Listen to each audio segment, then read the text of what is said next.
যে মানববন্ধনটি আজকে সকালবেলা শুরু হয়েছিল সেটি কিন্তু এখন শেষ হয়ে গেছে। তাদেরকে আসলে ঠিকমতো কোথাও দাঁড়াতে দেওয়া হয়নি এবং মানববন্ধন থেকে প্রতিনিধি দলের 3জনকে নিয়ে রাষ্ট্রদূতের সাথে দেখা করতে যাবে।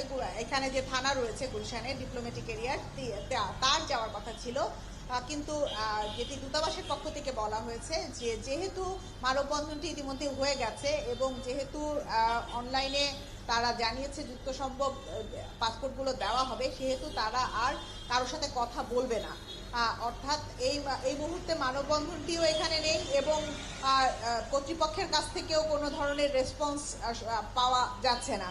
অর্থাৎ যারা গত 6 মাস বা 10 মাস ধরে 1 বছর ধরে তাদের পাসপোর্টটি এই ইতালিয়ান দূতাবাসে রয়েছে, তারা আজকে যে মানববন্ধনটি করলো পাসপোর্ট ফেরত পাওয়ার দাবিতে, সেই দাবিটি এখনো তাদের রয়ে গেল এবং তাদের দাবি যে যত দ্রুত সম্ভব যদি তাদেরকে ভিসা দেওয়া হয় তো হোক, আর না হলে তাদেরকে যেন পাসপোর্টটি ফেরত দেওয়া হয়। তানিয়া, অসংখ্য ধন্যবাদ চুমুর বাড়ি। আপনার মাধ্যমে আমরা